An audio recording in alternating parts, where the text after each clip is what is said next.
Hello everyone, and welcome to another episode of the Daily Gwei Refuel, where we recap the latest news in the Ethereum ecosystem. I'm your host, Anthony Sassano. It's the 7th of November, 2023.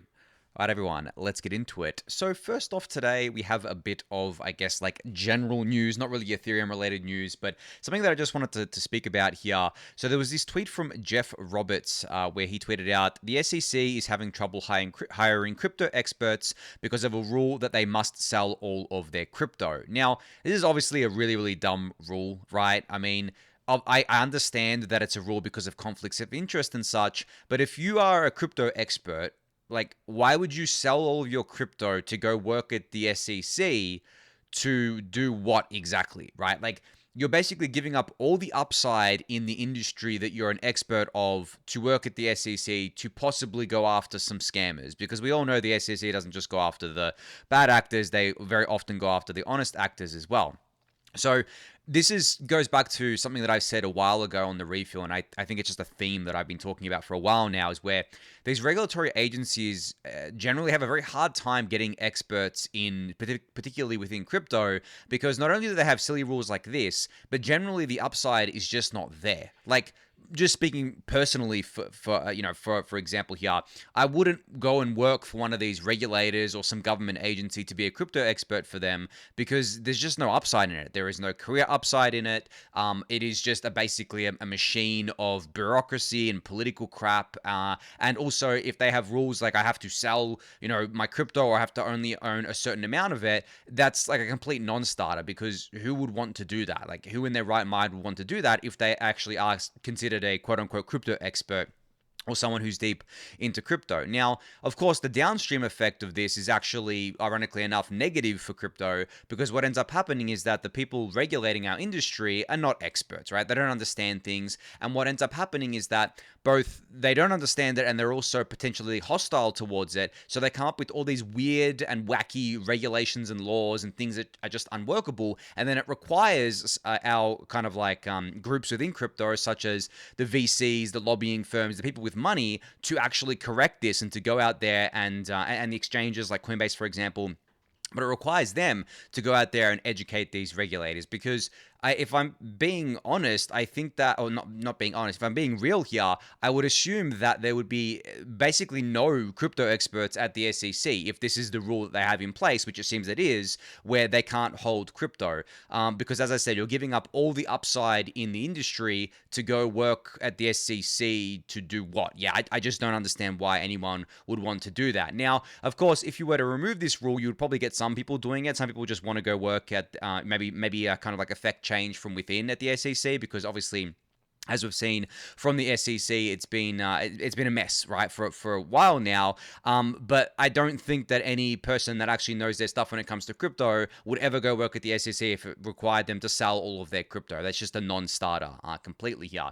And what I found particularly funny was I quote tweeted this tweet and I said, Congress in the US can insider trade, but don't you dare own crypto if you want to work at the SEC. So it's completely fine for Congress to legally insider trade, and there's a million conflicts of interest there. And that's fine. The SEC can't go after them because it's completely legal. But you're not allowed to own crypto because it's a conflict of interest if you want to work for the SEC, which I just feel is utterly bizarre, and just, I guess, speaks to the fact that you guys know my views on generally on financial regulations. I think most of them are crap. I think that there is definitely obviously a huge need for certain regulations and accountability laws, I guess, for centralized players like Coinbase and other centralized exchanges, where if you're custodying assets, then of course I would want protections in place there for people, and guarantees from the government that they will do something if something goes wrong, or they'll take responsibility for it, or they'll work through it.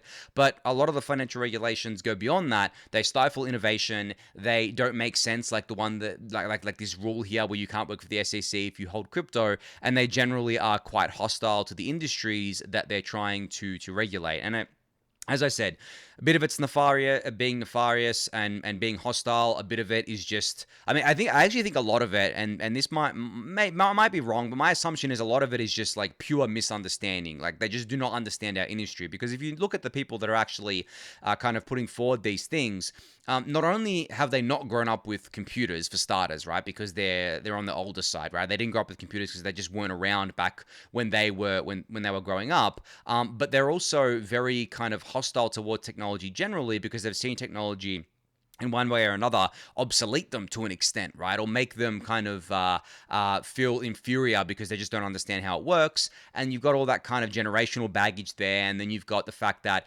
crypto from the outside looking in just looks like one giant scam because you have things blowing up all the time. And, you know, to be fair, if I wasn't paying any attention to crypto and I was just a casual observer from the outside, the only thing that the media is reporting on really is like SBF and Do Kwon and 3AC and all those people, you know, all those scammers and all those people who blew themselves up. And then when the market is hot or when the market's like tanking, they'll report on that. But like generally, the mainstream media is not going to pay much attention to the actual good happening within the industry, right? And even within the industry, we have a really bad track record of paying attention to things that are actually happening. You know, I put out a tweet today or yesterday where I said that I basically never hear about Tron, and you know, on Twitter or on, you know, Discord channels that I'm in or anyone that I talk to, they never talk about Tron, right? And I get why, because Tron started off as a very kind of like scammy, grifty fork of Ethereum. Justin Sun is definitely not someone that you want to be kind of like simping for, or someone that you kind of like want to be representing this industry. Because of the scaminess and the griftiness there. But if we look at the reality today, Tron is the biggest payments network in crypto. It is bigger than Ethereum. It is bigger than Bitcoin, obviously. It is bigger than BSC, which is quite big in of itself, but it's bigger than everything. And it's bigger than the networks that claim to be the payments networks, right? So if you're looking at just the hard reality of how things shake out, even within crypto, we don't give the credit where it's due, where essentially Tron is offering real value to real people because they're using Tron as a payments rail, primarily for Tether, for USDT, primarily in South America, and I think parts of Africa as well. I've talked to many people from these places, and they have friends and family. They all just use Tron because it has integrations directly with exchanges like Binance, and it's just easy for them to on and off ramp and send money to each other because they obviously want to send dollars, because especially in places like Argentina, in South America, they've got hyperinflation, stuff like that, so they want access to US dollars. They're not doing this on Ethereum. They're not doing this on layer 2s yet. They're not doing this on other networks. They're doing it on Tron. Now, it started out they were doing it on Tron because of cheap fees, but these days, Tron's fees aren't very cheap at all. I think it's like $1 for a transaction. So obviously still not as high as what Ethereum sometimes is, or I guess like depending on the market conditions, a lot of the times is. But when you kind of look at it holistically, it's about more than fees, right? It's about network effect, integrations, especially network effect, and like overall user experience. That's why Tron is still dominating. Even though we have cheaper alternatives, the network effect and the liquidity network effect is just so great. And to change that takes many years if you'll be able to change it at all. So yeah, I mean that's going back to my original point about things within crypto not being paid attention to within crypto industry and also outside of it, and when things that do get paid attention to just aren't the best out there. But anyway, I'm going to move on from that one for now. Just something that I wanted to talk about a little bit about. All right, got a bunch of layer 2 stuff to get through. So Kraken, the US-based crypto exchange, is going to apparently be following in Coinbase's lead with plans to launch their own layer 2 network on Ethereum. Now, they haven't chosen which stack that they're using yet, but apparently they're in talks with Polygon, Matter Labs, and the Nil Foundation about a potential partnership. People were saying that why, they may just use kind of like OP stack and basically copy what Coinbase did. I don't think so. One, because it's not a differentiation for them if they use the same thing that Coinbase is using. Two, I'm sure that these other teams are, offering token incentives and stuff like that and other kind of things. And other kind of promises to Kraken for Kraken to build their kind of layer 2 using their technology. And three, obviously Kraken wants to build this thing to support their own kind of products and services, so they have to essentially pick the best solution for them. But as I said, they haven't picked a solution yet. And from the ones that they're talking to right now, Polygon obviously has their Polygon CDK or their chain development kit that I've talked a lot about.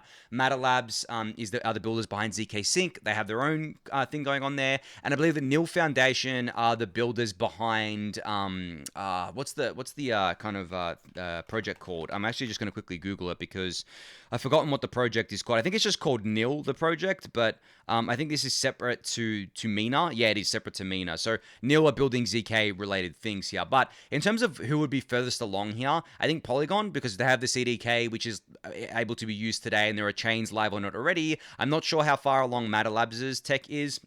And the Nil Foundation, I mean, I haven't heard much about them, so I doubt they're as far along as something like Polygon is either. But we'll have to see which solution they choose here. But generally, the kind of trend of these exchanges building their own layer 2s is quite funny to me because obviously Binance built their own layer 1, which was just a direct fork of Ethereum in early 2021, Binance Smart Chain. After having their own chain for a while, actually, they had Binance Chain, which was a Cosmos-based chain, and then they kind of pivoted away from that and created BSC because BSC is EVM compatible. It was very easy for everything just to be redeployed there from Ethereum, and obviously there was cheaper fees, and Ethereum fees were expensive at the time, and had Binance integration, so everything just kind of worked because it was a bull market, and they got a lot of adoption because of that. But now, now we've seen Coinbase do it, not a layer 1, they're doing a layer 2 with Base. Now Kraken's doing it. I wonder which other exchanges are going to jump into the fray here. And I wonder how many it actually makes sense for. I think for Coinbase, it makes a lot of sense because they are definitely that kind of like main front door for retail people in the US. But I think it makes sense for Kraken as well because they are a big front door in the US too. But if we're looking at this from like a regulatory perspective as well, there are a lot of assets that I think that obviously Kraken and Coinbase want to list, but can't because those assets are just at a high risk of being declared a security or high risk of the SEC going after the exchange for those assets. So as I've said before, I think what Coinbase wants to do with Base is basically say to people, well, we don't have this token trading on Coinbase, but hey, you can go on Base and the token is on Uniswap, for example, or on a decentralized exchange. And I think Kraken would probably do the same thing. And the way they would make money from this is from running the sequences, obviously, right? And getting fee revenue from that there. But yeah, I'm going to keep tabs on this and let you guys know which project Kraken ends up going with to launch their new layer 2 network. Alright, so the Arbitrum DAO has apparently approved a proposal to activate ARB staking on the network. Now, I was initially excited by this when I read the headline, and then I read the actual contents of it, and I was just like, oh, okay, this is not very exciting. And I'll tell you why. So you may think that this means that you'll be able to stake your ARB and run a sequencer or run a validator or full node or whatever it is and get a share of the sequencer fees, right? Get a share of the fee revenue that the network generates.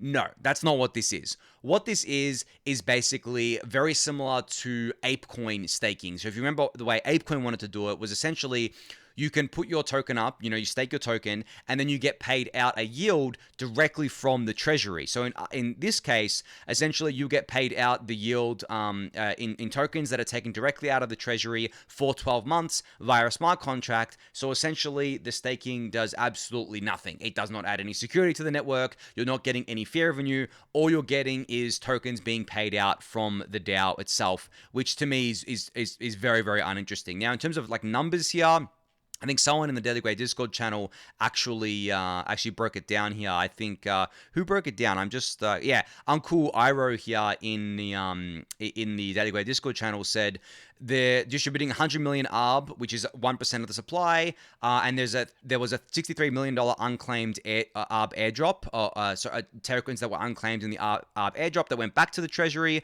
So really, it's just redistributing the unclaimed ARB tokens plus 37 million ARB over 12 months. Pointless, yes, but not that significant. And I kind of agree with this, right? If you take it as looking at it like that, it's 37 million straight from the treasury, 63 million that was put into the treasury from the unclaimed airdrop, and 1% of the total supply to essentially, I guess, get people excited about ARB staking, kick off the initial version of it. I don't know. I still think it's quite pointless, to be honest, but I do kind of see that it's like not a huge deal, but at the same time I would rather see obviously not the pointless staking. I'd rather see the real staking where you actually got a share of the fee revenue from the network, but that's probably going to come later, obviously, because right now the sequencer is still centralized, the validators are still centralized. So once that gets decentralized out by by the Arbitrum and a project here, we'll probably see that there. But yeah, so I mean, if you have ARB tokens, I don't know when this is going to start, but you'll be able to stake them and get a share of these rewards. So yeah, I mean, it's just really free money up for grabs, right? But still, a little bit of a waste of treasury assets, I think. But maybe it has positive externalities. We'll have to see. But yeah, I'll link this article in the YouTube description below for you to check out.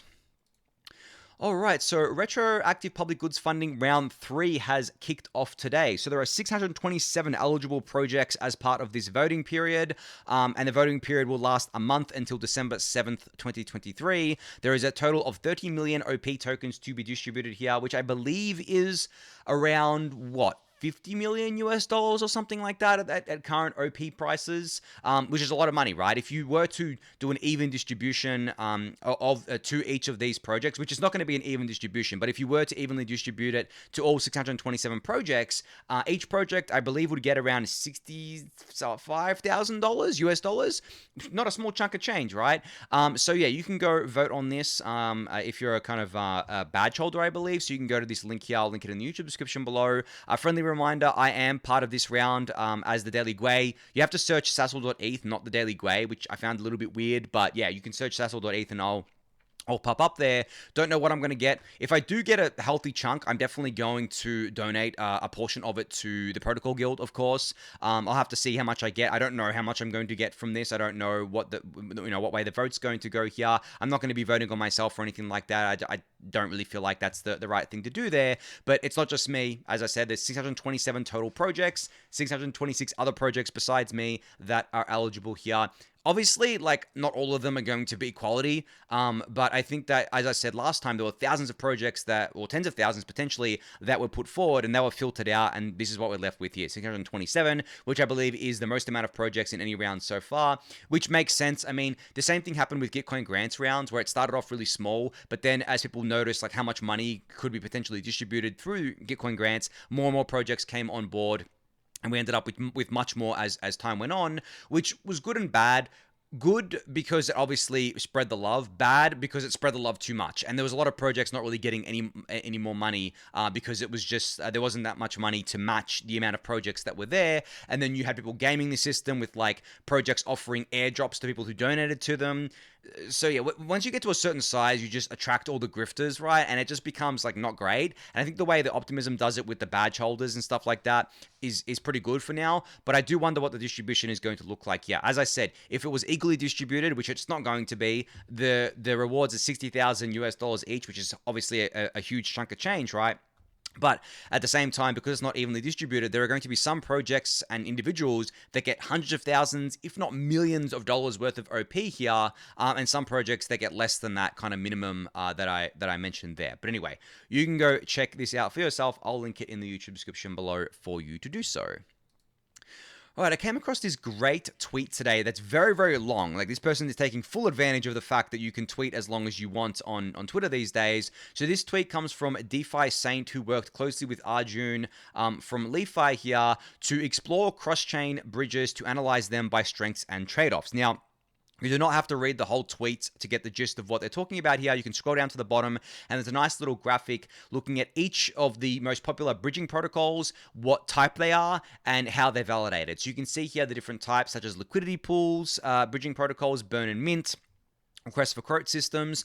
The majority of them are liquidity pool systems, you know, the ones that we all use, like Hop and Across and Connects and stuff like that. And then there's other ones that are kind of like more unique, maybe like ThorChain, which is using an AMM model. Jumper is like a liquidity aggregator that was built by LeFi. And then you can see what they're actually validated by. And I think this is the most important bit here, because not all bridges are created equal. You know, pretty much all of them are created differently, as you can see in the validated by. Like, for example, Hop's liquidity pools are validated by optimistic verification with native bridges as fallback for challenges. So using the same kind of, or a similar thing to what optimistic rollups use. Whereas when it comes to something like ThorChain, it's validated by ThorChain validators. So inbound transactions are validated by a super majority of the validator set, and outbound transactions by 20 validators. So a very, very different model there. And then you have an even more different model with CCTP, which is a burn and mint, where it circles attestation service, so it's very centralized. And then there are various other models here which you can check out. I'll link it in the YouTube description below. But I think this is very important to be aware of when using these bridging protocols, especially when you're using them for large amounts of money. Like, for example, when I have funds in a roll-up, I tend to use one of these bridging protocols, especially if it's an optimistic roll-up, to withdraw funds from the roll-up, because obviously there's that 7-day delay. But if it was a significant amount of funds, I probably wouldn't use any of these bridges, if I'm being honest, right? I would only use the official bridge, even though it's going to take 7 days to withdraw. I would rather wait the 7 days than risk it. And I know the risk for some of these, at least, is really, really low, right? But at the same time, I don't want to take on risk for large amounts of money that I don't necessarily have to, because the bridges are good for getting fast liquidity, for getting like fast bridging between L2s and from L2 to L1 and so on and so forth. But if you have like, okay, let's just put a number to it. If you have $1 million on an L2, right, and you want to withdraw that to L1, like, you'd be really dumb, in my opinion, to go through one of these bridges, unless you absolutely needed to, right? Unless it's part of your day-to-day operations. Maybe you're a market maker, or maybe you're a DJ and you want to ape into something really quickly or whatever. Fine. But if you're just like withdrawing from the L2 to L1 because you want your assets to be on L1 because you trust L1 security more than L2, then in my opinion, you should not use one of these bridges. You should just use the official bridge, wait the 7 days, especially if you're just planning to hold it on L1, and that's all well and good. But if you have $1 million, right? So but you only want to move relatively small amounts around. If you have $1 million, relatively small to you would probably be like 10K, for example, right? 10, 20, 30K. Then okay, you probably use one of these bridges. So that's the way I view bridges generally, is always by the kind of dollar amount, and the dollar amount is obviously going to be very different to different people, right? Let's say you have $1 million on chain, but your net worth is $100 million. Okay, well, that $1 million is 1% of your net worth. You're not going to treat it the same as someone who has $1 million as their total net worth, right? So it's definitely relative here, but that's why I say that depending on the kind of like money that you have, and depending on what you're doing with it, and depending on the risk that you want to take, you need to basically bookmark this and see which bridges are the most secure, which ones have the lowest risk, and which ones are validated by things by cryptography or by optimistic relays or stuff like that, rather than things like multi-sigs. Like, there are some multi-sig bridges out there. Some of the most popular bridges are multi-sigs, right? The bridges from L1s to other L1s, like from Ethereum L1 to other L1s, are typically multi-sigs. So yeah, it's just good to keep that in mind when moving funds around. But as I said, like, I've used plenty of these different bridges before. I mean, I usually use Jumper because it's a bridge aggregator made by LeFi, which I should disclose I'm an investor in them. But Jumper is just great because what it does is it searches all the bridges and tells you, and shows you a list of ones to choose from based on cost and time to bridge and stuff like that. So I always use Jumper. And then usually I think like the ones that I use the most would be like Hop or Across. And Connects, of course. But yeah, you can choose from the list here and choose the one that suits you most there. But anyway, you can go check out this graphic for yourself. I'll link it in the YouTube description below for you to do so. All right, Llama has announced a $6 million seed round led by Founders Fund and Electric Capital, with a participation from a bunch of angels. Some of them you might recognize, such as Stani from ARB and Sandeep from Polygon here. I should disclose that I am a pre-seed investor in Llama here. You may have heard me talk about them sometimes on the refill before, but generally Llama is not talked about too much on the refill because they're more developer-facing than consumer-facing here. So what they're building is basically a way for developers to streamline their development process, essentially. So you can see here the way they define it is Llama provides a full stack solution for access control and governance that lets teams focus on what they do best, building their core product. Using Llama, teams can deploy fully independent instances that define granular roles and permissions for executing transactions, known as actions. And actions could include upgrading a protocol, transferring funds, changing protocol parameters, or activating an emergency pause. So it goes back to what I was saying yesterday, where how different teams have different ways of managing things like multi-sigs of their project, and if it's an early stage project or a late stage project, stuff like that, like how to upgrade the protocol. Well, what Llama wants to do is basically streamline that. And that's the reason I kind of like invested in them, is because I was like, I think this is a really cool idea. I think this is something that is sorely needed, because projects typically suffer from two major things, I think. The first thing is this, where essentially trying to streamline all of these different things you have to do, especially as an early stage project, such as protocol upgrades and transferring funds around, stuff like that. And then the second thing is governance. And governance, I think, is a bigger issue, but particularly bigger issue for later stage projects, where they try to decentralize governance out. They have a token, they try to create a DAO. That becomes very, very difficult. And there are a couple of projects that I'm aware of that are tackling that. Metropolis is one of them that I am an investor in, but there are a bunch of others that have DAO tooling out out there that try to tackle this, but I think that it's going to be a long time before we get anything that makes a lot of sense and that can become a standard, because governance is messy, because it's totally on the social layer, right? It's totally a kind of subjective human thing, and for us to work that out, I mean, it's always going for the least worst system, right? It's not going for the best system, because governance in the real world works the same way. Democracy is far from perfect. It is the least worst system that we have, at least the ones that we know of, right? To basically govern a country or govern a society. Whereas within crypto, DAOs are still very much in their experimental phases. But I think that, as I mentioned before, I've talked a lot about DAOs on the review before. I think the ideal model for most DAOs is not to look like a government, but to look like a business, where they essentially have like a board of executives or directors, whatever you want to call them, and then they do have a long tail of community that can have input, that can vote on things, but generally the decision makers, or the people that are kind of coming up with the things to be voted on and coming up with the things that are core to the project, should be the ones that are most involved with it, aka the ones that could be considered like an executive board, right? And that's my general view of things. But anyway, you can go check out Llama if you haven't yet for yourself. Congrats to them on the raise. I'll link this in the YouTube description below for you to do so.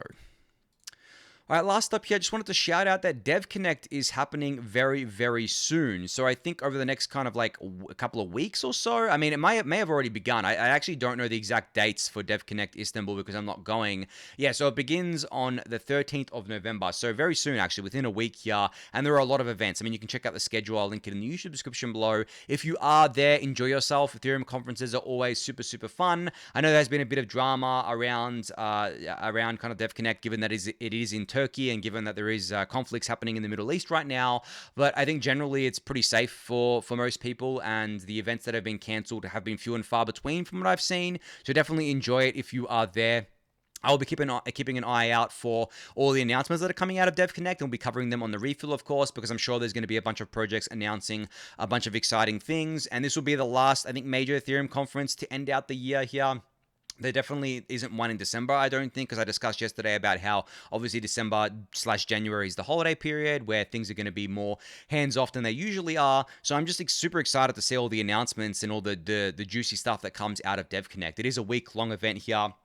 There are so many different events. I mean, I'm particularly interested in events like censorship.wtf, where it's a whole day dedicated to censorship and censorship generally on the Ethereum network, and ways that we're actually looking at to alleviate censorship on the network, to address it. Things like inclusion lists and PBS and MEV burn, all that stuff there. I think inclusion lists actually are much closer to going live in some capacity than people would think, and that's because it doesn't strictly require a hard fork. It can be done within the clients themselves. So if there is a standard that the clients can implement, I would actually expect those to be implemented at some point in maybe Q1 or Q2 next year. In terms of it going into a network upgrade, it's probably not going to happen until the end of next year, because if it does happen by then, because if we don't get Denku until March, there's a minimum 6 months from there until the next upgrade goes live, which puts us into the end of next year, right? So yeah, I wouldn't expect that to go live as part of a hard fork. But if we can do it outside of a hard fork, if we can do it just in the clients themselves, then yeah, I'm expecting to see that done there. But anyway, hope to see all of your kind of like pictures on Twitter and all of the stuff in the Daily Gwei Discord channel that you guys share. If you are at DevConnect, have fun there. But yeah, the schedule will be linked in the YouTube description below. You can check it out for yourself. But I think on that note, that's going to be it for today. So thank everyone for listening and watching. Be sure to subscribe to the channel if you haven't yet. Give it a thumbs up, subscribe to the newsletter, join the Discord channel, and I'll catch you all tomorrow. Thanks, everyone.